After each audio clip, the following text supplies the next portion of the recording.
everyone. Welcome to This Is Whole Life. It is a Saturday morning, but you don't know that because your earliest you're listening to this is Wednesday morning. And for my anonymous listener who likes to text me, where's my podcast? I'm sorry, I fell asleep. So it didn't come out until 7 a.m. instead of the usual time. So I don't know what time, whoever you are. We have great discourse in the chat, by text message, and I'm not sure what time you usually get up in the morning, but I got up because it was a long day, super tired, didn't get it done. This is 2 weeks ago, and 5 a.m. I fell asleep, and then I wasn't done, so I woke up about 6:30. Again, it was a multiple night of wake up, sleep, get some done, wake up, sleep, sitting on the couch, and finally about 7:30. But I noticed at 7 a.m. the text said, "Where's my podcast?" Would you have been more or less bothered if no one had messaged you? No. I would be more bothered because every so often something goes wrong in editing, and you're like, "Hey," and someone's like, "Hey, we can hear Melanie, but it's only in the background. Like her microphone got turned off." And Randy's like, "No, I did that on purpose." And I'm like, "What happened?" And then you have to go back and check and re-upload the file. And then you have to tell everyone who has already have it hit their feed, you have to refresh your feed to get the new one. So every so often we go through that. And we used to have a Discord channel before Discord just decided to take 85% of our channels and throw them away and delete them for no reason that we can find, and they have no type of customer care to actually care. So, we're working on something new. I've promised you Slack, and I think it was last week we said, "Hey, I think Lucas got it figured out." And then this week happened, and with a lot of other things, it was Jeff Sincomani's memorial service last night. And for those of you that have listened and have seen Jeff, even if it's just through watching online, in today's show notes, if you swipe up, you will find a link to YouTube, where last night we live streamed it, and it is, of course, archived there. So you will have a chance to check it out. It was a beautiful ceremony. It's very nice. By the beach. And everyone I talked to was like, "Man, how about the weather tonight and the skies," right? Mm-hmm. Like the skies were beautiful with the sunset. And for August 1st, it's as good as you're going to get ever for a night. Mm-hmm. Hurricane in the area, drawing out the moisture. Minus that, this is the best night you get all summer long. It was absolutely gorgeous. God smiled on us for sure. So if you're just joining us, this is Whole Life, and this is from the Whole Life Church in Orlando, Florida. And today, because it's a Saturday, we have a special guest, because the special guest is not going to be here at normal podcast time. Wow. Throw me under the bus. There you go. But listen, there you have a clue. Does anyone know who it is? So text me if you knew who it was just by his early words, because it wasn't Ken, and it's not going to be Ken next week either. But I don't know if next week's guest has been on the program before or not. I don't think so. Maybe. I don't recall. I don't recall either. We'll have to ask them. Ooh, I saved it at the very last. This is Steve. Steve Carlson. Welcome, Steve, to the show. Thank you. It's good to be here. Oh, yeah. Wow. Clapping and everything. Man, we got to get a golf clap on here. That was just an app. They just pushed the clap button. There is one on the board, actually. I believe which it. One. I do. But anyway, Steve is part of our staff here at Whole Life Church. And so he was preaching, easy for me to say. His message today was bigger than me, correct? Mm-hmm. That's it. So before we get started, tell us a little bit about Steve. Who is Steve? I mean, I think Steve's pretty awesome, but I mean, I just, so everybody else knows. I mean, we both like motorcycles. Oh, see. So there's that. There is a magical connection between the two of us. Yes, of course. Yeah. Yes, my name is Steve Carlson. That is correct. And been living in Florida for a whopping 2 months, something like that. So I'm a veteran, enjoying a professional. Yeah, just in time for summer. And enjoying summer. Now, okay, I'm going to say this, understanding that I'll probably eat my words at some point, but it's okay. Like, I know this is the bad time of year where you're supposed to hate all things and just be walking around, tears on your face, or that or the humidity. It's one of the two that's on your face. But it's okay. Like, I feel warm, and that's a win. Like, I'm cold-blooded. I've been cold for the last forever, and So this is good stuff. This is good. I'm not going to lie. There's moments I step outside and go, yikes, like this is intense. But then I realize it could be cold, and then I feel happy again. Well, as Rick would say, you've already got sand in your shoes then. Yeah. He did actually say that to me this morning. Did you hear that, or you just assumed Yeah, that he told me. Oh, okay. Nice. Yeah. No. So I do have sand in my shoes, except I usually wear sandals. So there's that. Yeah. So where'd you come from? I came from Ohio. Okay. And was there for 14 years working with Kettering Health and the church and the conference office. So a lot of work in Kettering, a lot of good people, a lot of time hanging out up there, which was good. But decided it was time for a change. So nice. Yeah, looked around a bit, talked to the family. We made some serious decisions about what we wanted our life to look like, and schools and job opportunities and weather and family and all that stuff you try to weigh out when you make a move, and pray that you made good life choices. And and so it landed us down here. Had some conversations with Advent Health, and they said we've been looking for a way to be a little more strategic in how we connect some of our campuses. And if your history with working with churches and the hospitals and the university could be used here, then let's make it happen. So I was thrilled for the opportunity.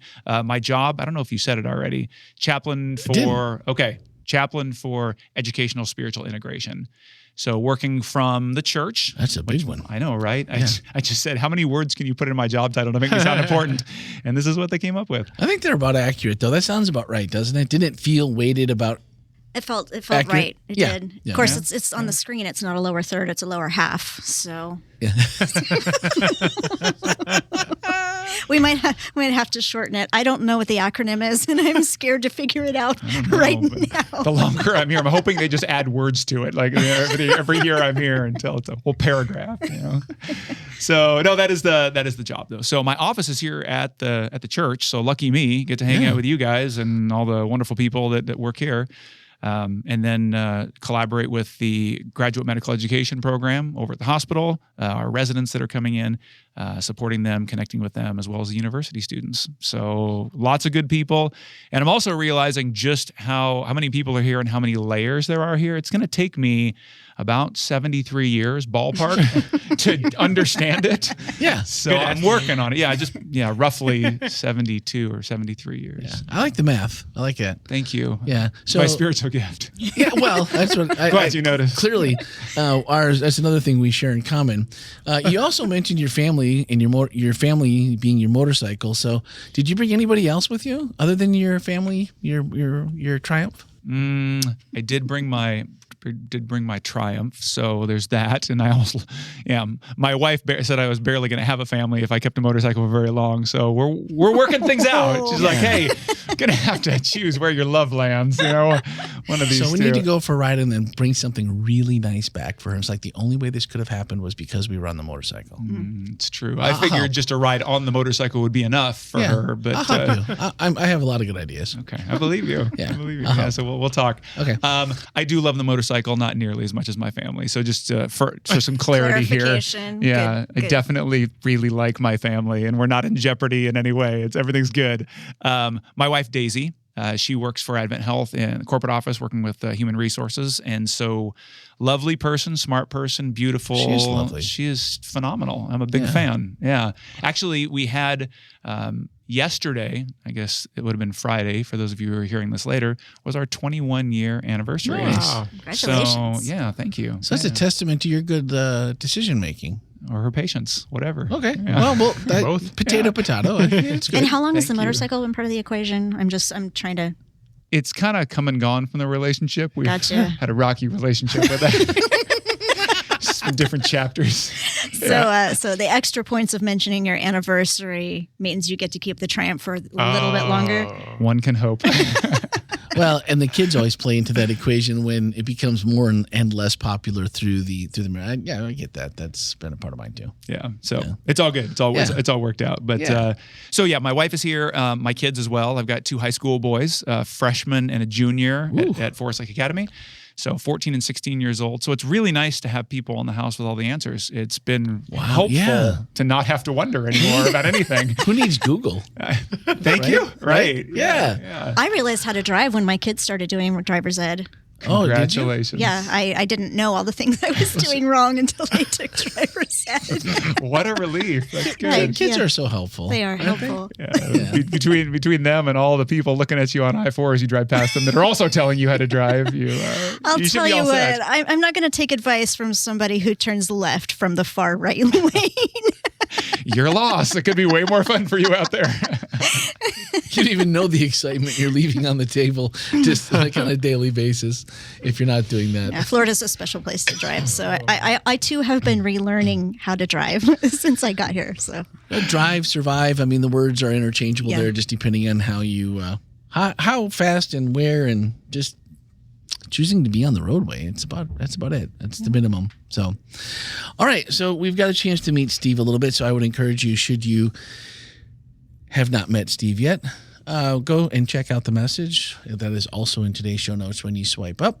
You can catch his message also in those show notes when you click on the link that says Speaking of Grace, our sister podcast, where that will land this afternoon, far before the time you will even have a chance to hear this episode to know to go and check for it. So how about that?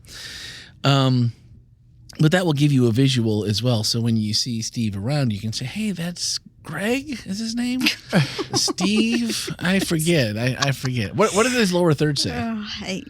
Did it say Greg? It said Steve. It said Steve. Yes, Okay, so it is Steve. So You should probably give a 5-second clarification for this. Okay, so when I got hired, nobody knew who I was except that that my boss, Greg, was working on hiring somebody, and so they didn't know who I was, and they said, "Yeah, I think Greg is coming to work here," and so I became Greg. Yeah, for a long time. So, We only called you Greg for the first few months. yeah.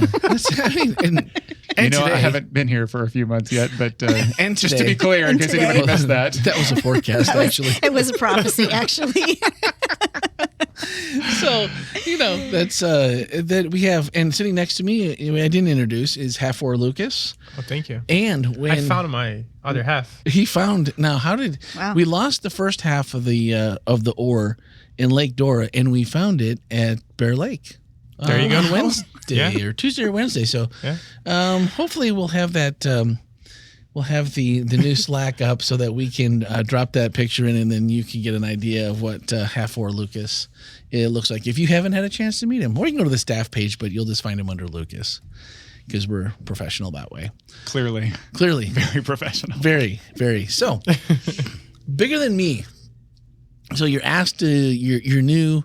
You're settling a new job. The whole family is here. Everybody's getting settled at least. I mean, school is Next week. I was gonna say Monday, or is it like a week from? Wednesday of this next week is sort of like Wednesday. the orientation. Something like You're the that. new guy. Which building do you go to? How do That you kind of find thing. lunch? Things like that. Yeah, important, especially with boys. Like, where's that lunch at? Because, and I hope it's like at the 11 o'clock, not the noon hour. 'cause I'm not even sure. I am that prepared. that prepared. for Well, this next week. So you're just now sort of like getting settled, and you're here, and someone approaches you and is like, "I think it's your turn to preach." Like that seems soon. How did this come about?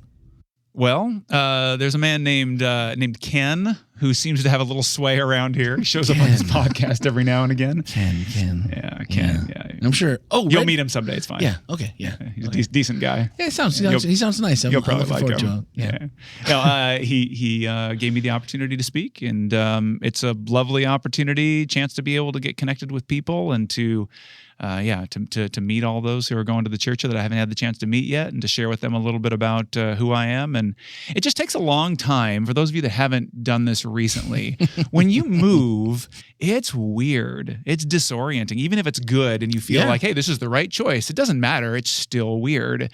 And it takes a long time to get to know people, for them to get to know you, to just feel like there's some level of familiarity to what's going on. And so I was very thankful when Ken said, hey, we'll give you the chance to talk to the church a little bit and have them get to know you. And so that's what happened this morning. Yeah. So was this we're giving you a topic, pick your own? It was a pick your own. Pick your own. Yeah, Melanie. it was a dangerous move on their part. Liberation is Wow. what we offered, and He took it. he took It's it. very gracious of you. I do feel liberated. Yeah. Woo. Okay. So that to me, that's almost more difficult though, especially just given everything that like you've mentioned, you know, getting settled, moving, it's new, it's different, even if it's good, it's different. If you tell me I need a sermon on Moses, okay, cool. I know where I can find him. I just got to go to Exodus, and I can, you know, pretty much figure out what I need. I'll probably ask a teenager, or maybe go to Google. I might ask AI a few things, but coming up with doing all those things, plus coming up with what should I talk about? What's what's interesting? What's gonna be valuable to my new crew as I come aboard for a message twice. That's the other part. I feel like the message has to be good enough to survive one normally, but then if it has to survive twice. I love how, as we reference my sermon, you say survive. like I'm sending people through the guillotine or something. Well, you know, I mean, it's going to be, I don't think anyone sticks around from one to two, from first to second. I think it's a totally different audience. To find out, aren't we? Some of the more holy people do. Yeah. And clearly our online people, most of our online people come for both services. Yes. And it's exactly, you know, second is exactly the same as first, pretty much. Given a thee or a thou and an and or an or that might get, you know, switched in the message. We don't want one service to feel left out if they don't get something that the other service got. Yeah, no, for sure. I mean, we make sure we get videos that they didn't see, baptisms they didn't see. We make sure that those get put into program. So, you know, we try to do that. I mean, don't sell me short. I could do some sort of huge blunder I didn't do in the first service. Like, there's still opportunity for. Oh, well, I mean, I'm looking forward to it just to see what happens. I know. I see the look in your eyes. Yeah. I mean, no one's betting on this at all because we don't gamble here. Clearly. No. Yeah. So. Tell me why Bigger Than Me was what you came up with. What was the thought going in that, you know, I think this is a good word that I think people will enjoy hearing and maybe need to hear all at the same time? Well, I think honestly, it was a little bit of me emotionally processing this whole journey of coming to Florida. Okay. Honestly, you know, when you make a move like this, as I was just talking about, it's complicated for sure, but for people like me, and I'm sure anybody listening to this podcast, you're much more mature than I am, but it's easy for me taking a big step like this and meeting people and trying to figure out who you are in a new community, in a new space, to start to look at, okay, well, what do I bring to the table? Right? Like, you guys are very talented people. Ken's a very talented pastor. We live in a very talented professional community with a lot of gifted people. That's and so true. To step into a space like that, my more immature side, it's very easy to start looking and saying, well, man, I hope I have something to offer to this. And so that's the first piece. I'll come back to that in a second. The second piece is then easily starting to look and saying, well, it's difficult moving down here. And you kind of run through all of this is what's been complicated about getting here. And this is what's complicated about settling here and getting a house and getting getting to know the people that you work with and figuring out, triaging where you should be spending your time and what you're working on and what resources do I have available to me and building relationships and stuff that matters, but they're difficult and they're complicated. And so it's easy to focus on that, or just to start looking around you and saying, all right, well, like, who else could do my job? Because there are other people that could do this job, and there are very gifted, talented people around here. And so for me, it's tempting in my weaker moments, which do happen more than I'd like to admit, to fall into one of those categories. What am I bring to the table? What are my strengths? What are the problems that I'm going to have to overcome as I get in here? Or how do I add up to the people that are around me? And so because of this, I think whether it was just my own insecurities or God gifting me with this, John 21, which is what I spoke about, popped into my head, and I started thinking through this story of Peter. And for those of you that heard the sermon, I won't walk through the whole thing for you, but he has this encounter with Jesus where he thinks Jesus is gone, that he's died, he's not coming back, and everything that Peter has given his life for is lost. So he goes out fishing, thinking that he can rely on his strengths, on his giftings, on his talents, on his past, his expertise. And obviously, in the end, he's not successful because he catches nothing. Jesus, does what Jesus does and performs a miracle, and lots of fish show up, and Peter is super impressed, and even shows up on the shore, and Jesus has got some fish that are already being prepared for him. He's like, hey, I'm glad you brought the fish, but I've got some as well. Like, not a big deal, right? All of the best things that you can bring to the table, that's fine, but it's not the point. That's not a big deal. And so I love that, because what you just described, and I don't know if I've looked at it that way. I always thought of it as Peter was just like, obviously, like you mentioned, he's pretty destitute. Like, man, I followed, like, you start at the beginning where it's like, listen, I don't know if I've got time for all this. And he performs the miracle, and there's all kinds of fish, right? Threw your net over one more time, and it's like, okay, we've been out here all night, but we haven't caught anything. And now you come back to the same thing, and it's almost like a replay, and just the gentle reminder of, you silly boy, have you learned nothing that I am the one that brings everything. Even when I'm not here, I still bring everything. And it was actually even this last week, as I was prepping the sermon, Melanie's the one that kind of meets with us, and she's like, hey, you did notice that, and she talks about the fish being prepared, and hey, it's pretty good point. Well played, Melanie. Who knew Jesus was the cook? Right. Yeah. I mean, I just assumed that he always had the. I mean, I guess he was on his own before the disciples. I mean, he had to know something, or it would have been a pretty meager existence. But the best that best that you have to offer, the best you have to drag to the table, Jesus is like, well, cool. I'm glad you brought that. I mean, I gave it to you. Your giftings and your talents, like, those are from me. Yeah. So happy for you, but I'm not super impressed, right? So what do you get the person that has everything? And another fish? Yeah, that's wild. Yeah. So no, I mean, I feel that. I have felt that, and I'm sure in my weaker moments I will continue to feel that in different times in my life when I get insecure and go, all right, like, what are my strengths that I can lean into in hopes that people can validate that, or that I can prove my my place on the team, my value to the community, or whatever the case may be. So yeah, Peter kind of walks through my story, maybe some of your stories that are listening to this. It's an easy trap to fall into. But I think the other part that this makes me think about is those of us here, I don't think we often think of new people coming in and going, I wonder what their insecurities are.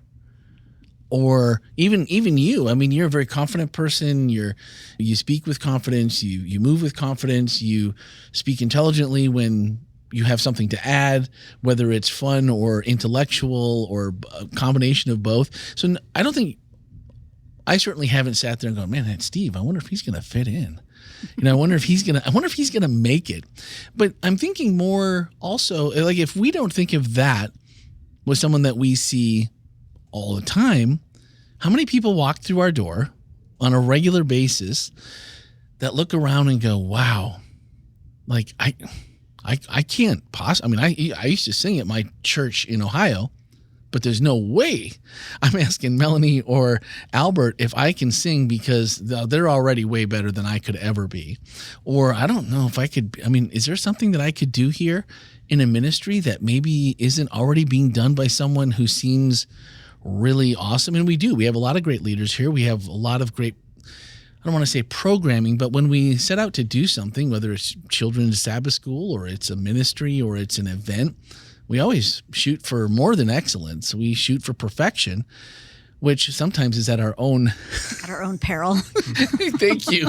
But I never really thought about someone coming in, and maybe that's a culture change or a culture, maybe an angle that we need to think about a little bit, even for those that might just say, I'm not leading a ministry right now, or right now I'm just attending. But maybe the person next to you could be as simple as you look great today, or man, we're worshiping, man, you sing, you great. So I'm just wondering how you can be supportive of people that might be into what you're talking about, and maybe do a better job of letting people know that we don't have it all together. We're just really, and yeah, there are a ton of talented people, but don't discount your own talents just because you feel like you're surrounded by I mean, you are surrounded by amazing people. I mean, I don't know what else to say, but be It's amazing true. with us. Well, yeah, and I think I don't want anyone to get the impression walking in that, oh, there's not really a place for me here. And I know that can, especially if you walk in and it seems like, everyone's having a good time and everybody knows everybody, and how do I connect here? That's something that we've really been working on and really talking about, how to get people from, okay, I'm here, to, okay, now I'm part of what's going on. So, which is why we've developed some mentorship programs and some things like that, so that we have a place for everybody. And so yeah, don't be shy. If you want to sing, come talk to go talk to Albert. He's the one who works with developing the musicians here. So don't feel shy about that. But also, I just, Steve, you're talking about coming in and kind of feeling a little bit insecure in the new. I think that feeling of that imposter syndrome. Of walking in and even sometimes, do I live up to my own name? Do I live up to the expectations that have been built around me? But I think, when we heard that you were coming, all of us were super excited, because we were like, oh, cool, Steve is going to be here, So I wonder sometimes also if it's a matter of silencing those voices that are on the inside and listening to the ones on the outside that affirm who you are, and trusting the people who said, no, you're supposed to be here. This fits, this works. Yeah, and if we listen very closely, we can usually hear a variety of voices in our own heads that are sharing both narratives with us, and it's hard to sort through those and figure out which one am I going to listen to, which one's telling me the truth, and am I surrounding myself with people that are sharing, that are sharing the truth with me, and insecurities rise to the surface when you come to a new space, whether you're coming, like me, as a new employee, a new team member, or if, hey, you lived here since the dawn of time, but you're coming into a new church and it's just, this is a new building, or these are some new people around me. It takes very little sometimes to bring the worst out of us, to bring the worst out of me. And so being in a safe, and I say this as an indictment of myself, not of the church, I think it's a good reminder of the importance of community like this that can be gracious and forgiving as we sort through those things, because it's so much more than just the one lane we're talking about, but on all levels. Like, who am I? What do I have to contribute? What has God gifted me with? What has He called me to do? What's my role in this new space, in this new job, with these new friends, with this new church? And that's the work of a lifetime, I think, sorting through that and figuring out which voices to listen to. Yeah. Well, sometimes I think you have to, and there's a certain maturity level, I think, that happens here when you get to this point. But I think at some point you have to also listen and you have to trust somebody. There has to be somebody that you believe, whatever that minimum bar is to overcome, that they're on your side. And here at Whole Life, I know we talk about family a lot. We refer to those that are a part of our church because they've said, I want to be a member. We talk about people that come in from our community that want to just worship with us. They're not looking to identify with a church or a family. Those that don't come to church here because of distance and online. It's our online family. So really, whether we know always the right thing to say, that's the other part, because you're like what you just described. I'm not sure what I should do. Do I trust this person? Do I talk to this person? There's new people around me. Obviously, we also say in this, we're not perfect. We're doing the best that we plan, we pray, we trust, we collaborate, and then we say, you're our family. And so at some point we're going to get it wrong, and we're going to do something that's like, oh man, I wish that didn't happen, or I wish we were better at this, or we still have room to grow here.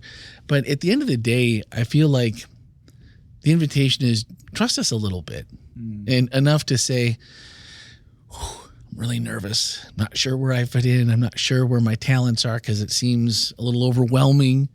Find somebody, and Melanie's the only one of us right now wearing her orange lanyard as she should be. And so, rule keeper. I get extra points.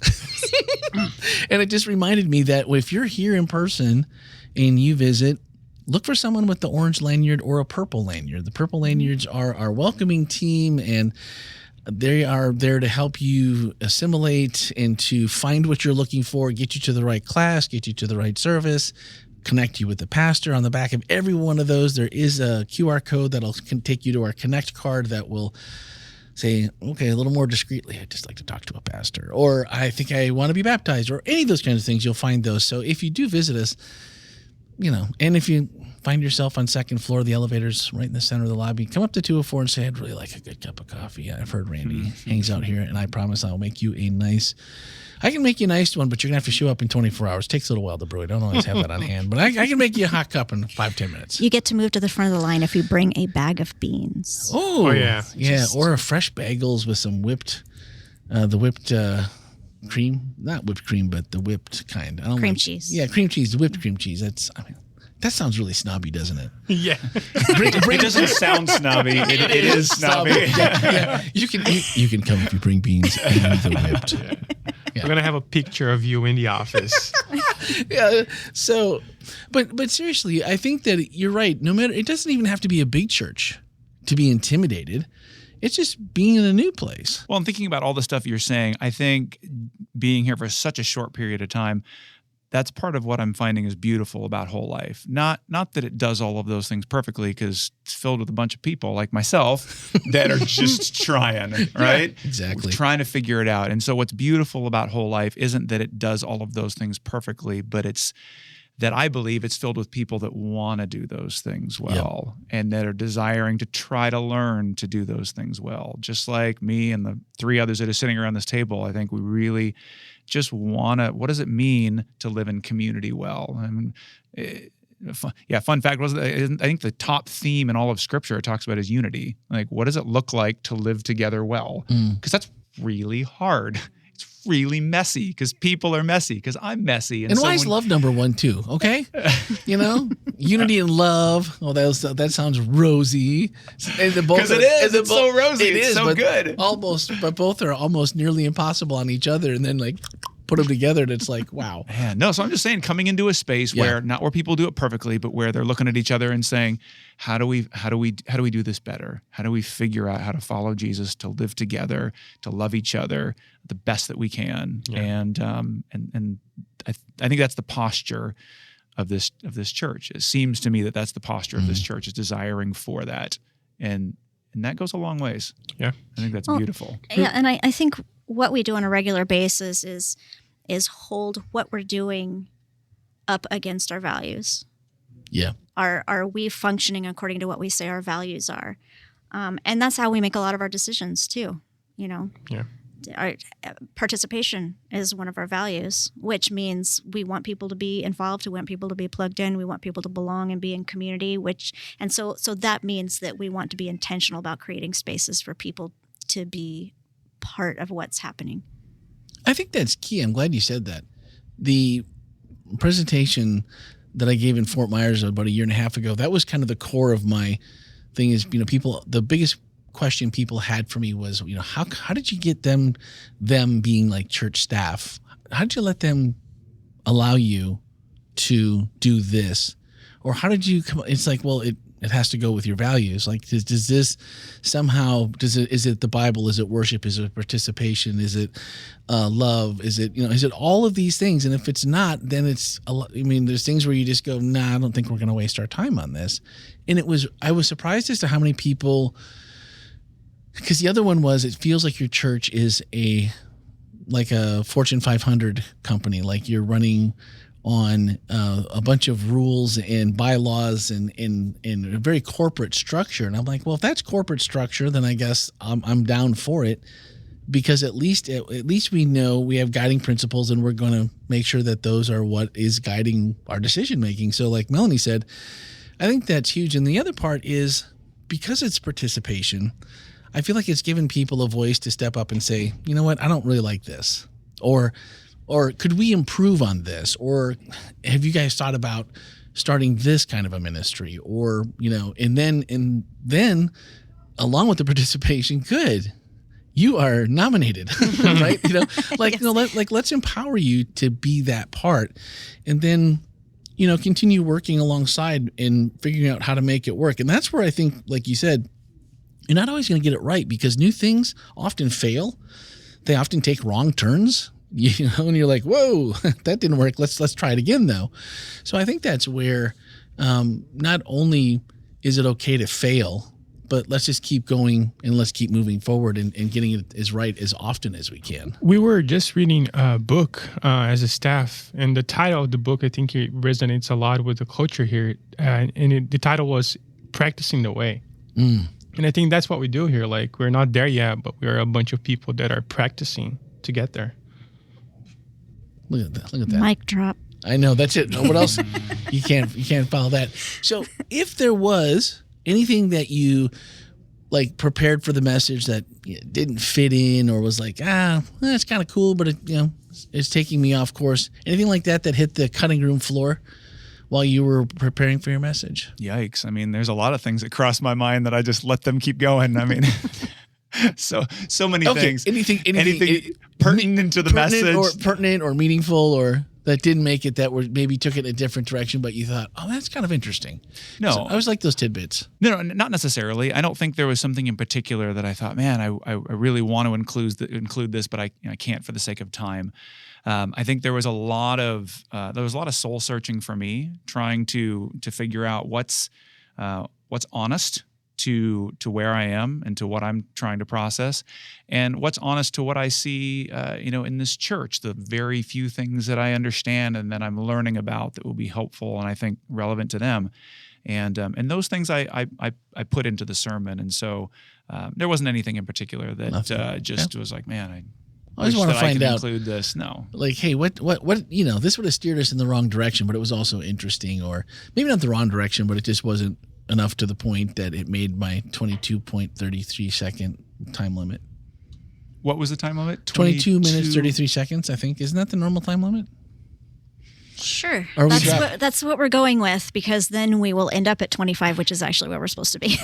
See, now we're hearing we know. the curtains are being pulled back, okay? Yeah. Now we know how the sausage I was told is 25. made. Yeah. You said there were things you didn't understand yet, and I wanted to make sure that you Thank you for that. In your first, yeah. I appreciate that. There are witnesses. If someone watches the message, and I always like to give this opportunity, not so much to Ken, because we like to put Ken on the spot, but if there's something from your message that you finished preparing, you and Melanie finished meeting and going over the message, and you're like, man, if someone takes away this would be my core. What do you hope that people walk away from the message and just go, still thinking about it Saturday afternoon, Sunday next week? What's the most important? I want people, and by people I mean me. I want humanity to find the most secure walk with Jesus that they can find. I really do. I see it in churches, in churchy people, and I'm one of them. Trying so desperately to figure out, what does it mean to follow Jesus? Like, what's the equation?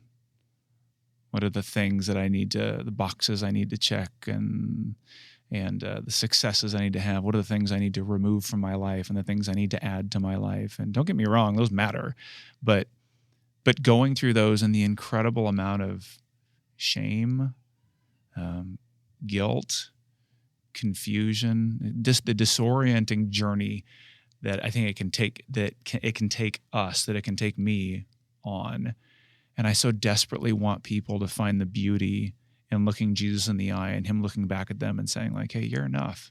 Like, we're good.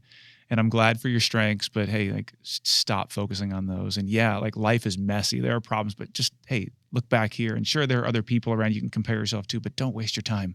Don't do it. Yeah. Like, I love you. You love me. I love you. Trust me. Like, I'm with you in this. And that's what I want. I want people to just, like, get home today, this afternoon after church, and to sit down and to go, I am more deeply loved than I could have possibly understood, and I'm good. Yeah. I'm loved. That's what I want. That's exciting. It's hard. I mean, it's hard to not immediately just think to yourself, oh, man, that sounds so good. That sounds so good. It sounds so refreshing. And then life just like shoves you, right?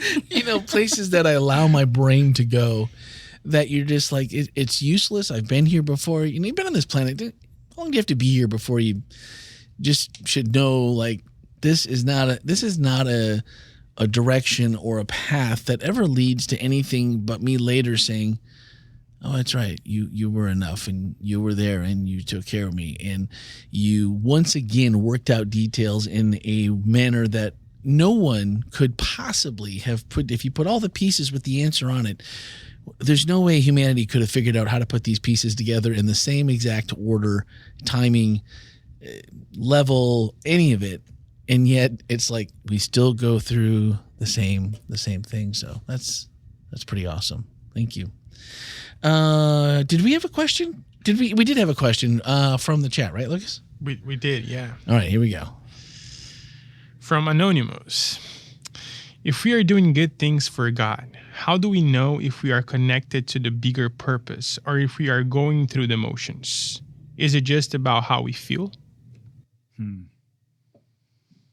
Anonymous is a good friend of mine. We're very close. Yeah. Love them. I feel like that too, even though I don't know them. Yeah. Figuring out motives is a weird thing, isn't it? And I referenced this in early service. I don't know what we'll do in the second service, but just the idea when we talk about motives sometimes, and I'm sure this is not where the question is coming from, but for some, it easily lands in a space of I'm trying to figure out other people's motives. Like, Yeah.